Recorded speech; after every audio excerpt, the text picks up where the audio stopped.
بسم اللہ الرحمن الرحیم۔ عزیزان گرامی قدر، اس درس میں سورہ فاتحہ کی تیسری آیت ہمارے سامنے آتی ہے، یعنی مالک یوم الدین۔ اس سے پہلے ہمارے سامنے خدا کی صفت ربوبیت، رحمانیت اور رحیمیت آ چکی تھی، اور ان میں بنیادی نقطہ نشو و نما دینے کا تھا۔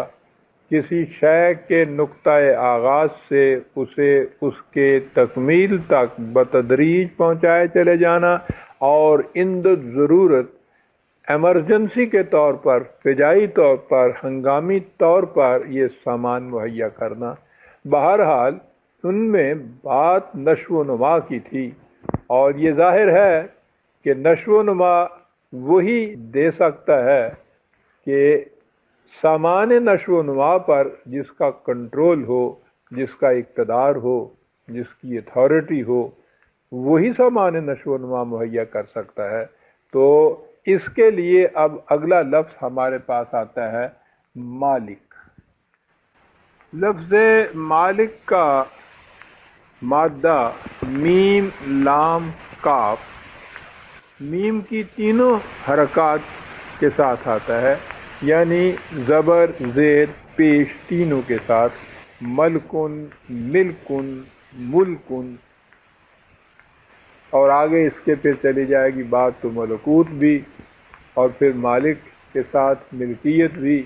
لیکن بہرحال مادہ اس کا ان تین حرفوں کے ساتھ آتا ہے، اور میم کی تینوں حرکتوں کے ساتھ آتا ہے، زبر، زیر، پیش کے ساتھ۔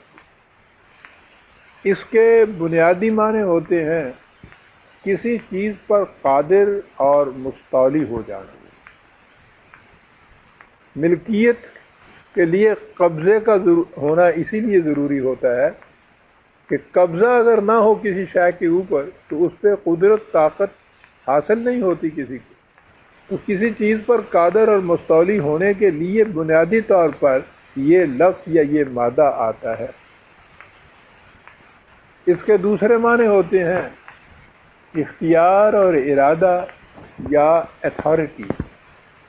در حقیقت یہ بھی آپ دیکھیے تو وہی قادر اور مستولی ہونے کے جو معنی ہیں انہی میں یہ چیز آئے گی۔ اختیار بھی ہوگا، ارادہ بھی ہوگا۔ اتھارٹی کا لفظ اس کے لیے بڑا جامع ہوتا ہے۔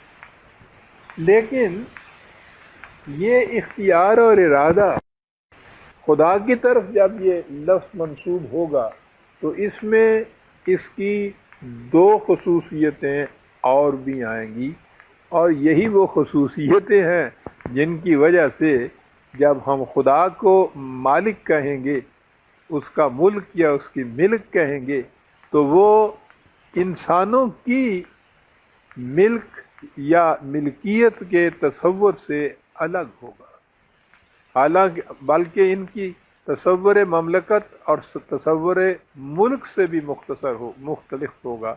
خدا کے ساتھ جب ہم اس کو خدا کی طرف منسوب کریں گے، وہ تیسرا اس کا بنیادی معنی ہے، غور سے سنیے، وہ سہارا جس پر کوئی چیز قائم ہو، وہ بنیاد جس پر کوئی عمارت استوار ہو۔ تو خدا اگر اس کائنات کا مالک ہے، جیسا اس کے لیے کہا گیا ہے کہ لہو ملک السماوات والارض، ملکوت السماوات والارض، تو عام ترجمہ تو ہم یہی کریں گے کہ کائنات کی ملکیت، اس کی ملک، اس کی ملکوت خدا کے لیے ہے۔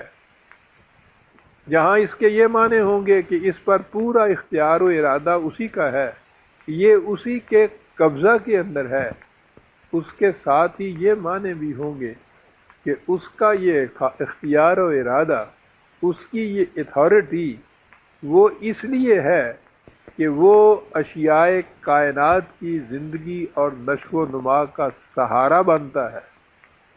اب آپ دیکھیے بات کہاں سے کہاں چلی گئی۔ مالک ہونے کے اندر اقتدار کا پہلو صرف تھا، لیکن قرآن کریم میں اس لفظ کے بنیادی معنی کے اعتبار سے جب خدا کا مالک ہونا ہوگا تو وہ انسانوں کا سا اقتدار یا استبداد یا جبر کا پہلو اس میں نہیں ہوگا، بلکہ وہ اشیاء کائنات کی نشو و نما کا سہارا بنتا ہے۔ پھر اس مادہ میں ایک اور خصوصیت، یعنی وہ ذریعہ جس سے کسی دو چیزوں میں جوڑ پیدا ہو، وہ ذریعہ جس سے کوئی معاملہ درست ہو جائے اور کمال کو پہنچ جائے۔ اسی لیے عربوں کے ہاں ملاکن گارے کو کہتے تھے، آج کل اس کے لیے سیمنٹ کا لفظ بول لیجیے۔ یہ اس لیے کہ اس سے اینٹ اور پتھر آپس میں جڑ کر ایک دوسرے کی قوت کا سہارا بنتے ہیں اور یوں دیوار تکمیل تک پہنچ جاتی ہے۔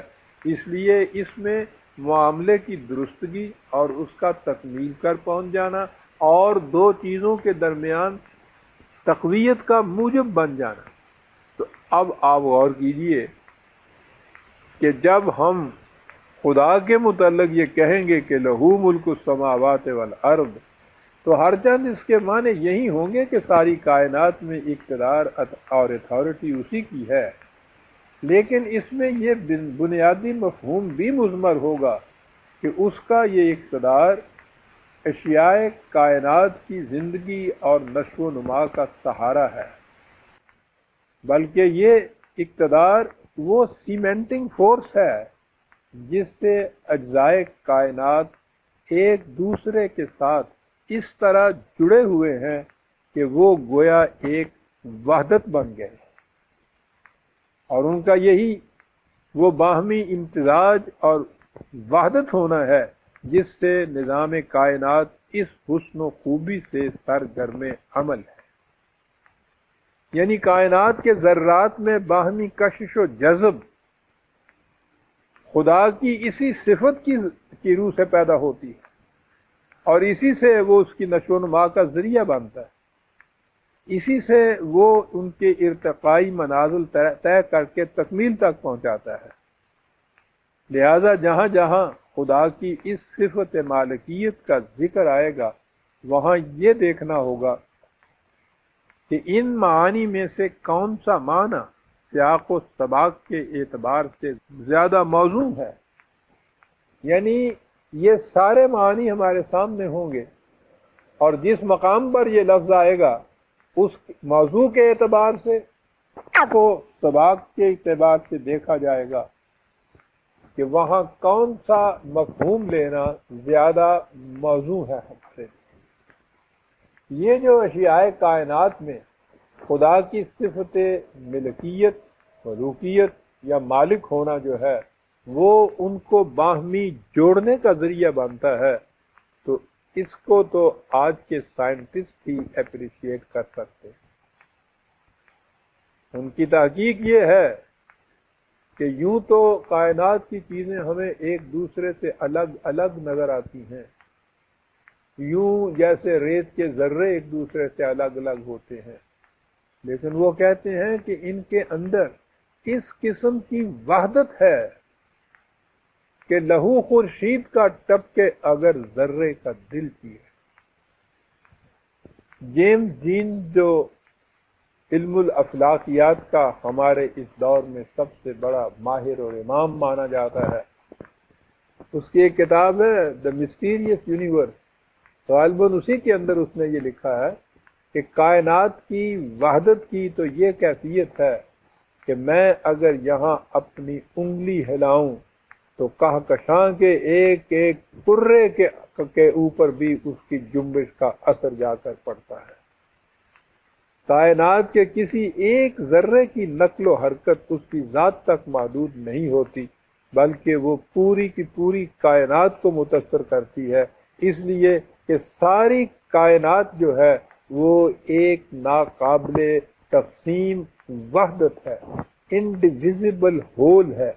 اسی لیے اس کو یونیورس کہتے ہیں کہ اس کے اندر یہ وحدت ہوتی ہے، اور یہ وحدت جو ہے یہ خدا کی یہ صفت مالکیت جو ہے، اس کا مالک ہونا جو ہے، اس میں اتھارٹی اس مقصد کے لیے ہے کہ وہ سامان نشو و نما بہم پہنچائے اور پوری کائنات کی اس یونیفارمٹی اور اس وحدت کو وہ قائم رکھے. یہ ہے وہ مقصد جس کے لیے یہ لفظ مالک خدا کے لیے آتا ہے. اس کے بعد اگلا لفظ ہے یوم، مالک یوم الدین. اس لفظ کا ترجمہ عام طور پر دن کیا جاتا ہے، یعنی وہ دن جو 24 گھنٹے پر مشتمل ہوتا ہے. اس میں شبہ نہیں کہ عربی زبان میں یہ لفظ ان معنی میں بھی آتا ہے، لیکن اس کا مفہوم اس سے کہیں زیادہ وسیع ہے. وہ جسے ہم دور، پیریڈ کسی چیز کا کہتے ہیں، یا زمانہ، ایج، یا مرحلہ، سٹیج وغیرہ کہتے ہیں، اس کے لیے بھی یہی لفظ آتا ہے. اب دیکھتے ہیں جب آپ سٹون ایج کہتے ہیں تو اس سے کیا مراد ہوتی؟ اس سے مطلب عمر نہیں ہوتا، دور ہوتا ہے تاریخ کا. ایک تاریخ کو مختلف ادوار میں تقسیم کیا جاتا ہے. فلاں خاندان کا دور حکومت، اس کے معنی ہیں وہ پورا زمانہ جس میں ان کی حکومت تھی. یہ مسئلہ، یہ معاملہ مختلف ادوار میں سے گزر کے یہاں تک پہنچا ہے. یہ جتنے یہ مفہوم ہیں، یہ دور، زمانہ، پیریڈ، منازل، مراحل، ان سب کے لیے عربی زبان میں یوم کا لفظ آتا ہے.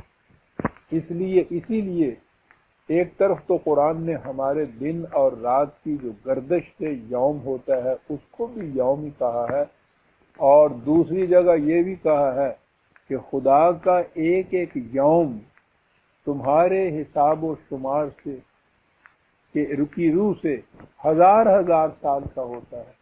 دوسری جگہ کہا ہے 50 ہزار سال کا ہوتا ہے. تو یہ یوم 24 گھنٹے کا تو نہیں ہے. اس کے تو معنی یہی ہیں کہ وہ پیریڈ، وہ مراحل، وہ منازل جس میں سے یہ اشیاء کائنات اپنے ارتقائی منازل طے کرتی ہوئی آگے بڑھتی چلی آ رہی ہیں، ان میں سے ایک ایک کو یوم کہا گیا ہے قرآن میں. ان کو، مراحل کو، ان کے ادوار کو، اس کے زمانے کو، ان کی ایج کو یوم کہہ کر پکارا گیا ہے. لہذا یہاں بھی جب یہ کہا جائے گا مالک کے یوم الدین تو اس کے یہ معنی نہیں ہوں گے کہ یہ الدین کا دن ہے کوئی 24 گھنٹے کا، وہ اس کا مالک ہے، بلکہ اس کے معنی ہوں گے وہ دور، وہ مرحلہ، وہ منزل کہ جس میں الدین کا نفاذ ہوگا. الدین کا دور، یوں کہہ لیجیے دور حکومت. اور اگر کہہ دیا جائے کہ دور حکومت خدا بندی، تو الدین کے معنی جب ہمارے سامنے آئیں تو اس وقت یہ بات ذہن میں آ جائے گی، اس وقت یہ چیز واضح ہو جائے گی کہ یہاں یوم کے معنی 24 گھنٹے کا دن نہیں، بلکہ وہ ایک پیریڈ ہے جس پیریڈ کے اندر الدین اپنی مخصوص شکل کے اندر نافذ ہوگا. یا جو کچھ بھی الدین کے معنی ہم کریں گے، اس دین کا جو پیریڈ ہے اس کے لیے یوم کا لفظ ہے. تو یہ معنی یہاں تک ہو گئے کہ وہ الدین کے دور کے میں اتھارٹی، اقتدار خدا کے لیے ہوگا، اور وہ اس لیے ہوگا کہ وہ اشیاء کائنات کی نشو و نما اور ارتقاء کے سامان اور ذرائع کے اوپر کنٹرول رکھے، اور کنٹرول اس لیے رکھے کہ وہ ان کی درستگی کا انتظام کرے، وہ ان کی تکمیل کا انتظام کرے، وہ ان میں باہمی سیمنٹنگ فورس بننے کا انتظام کرے، ان میں وحدت پیدا کرے، امتزاج پیدا کرے. اس کے لیے اس نے کہا. اب اس کے بعد جو ہمارے پاس سامنے لفظ آئے گا وہ ہے الدین، اور یہ الدین وہ لفظ ہے جو پورے کی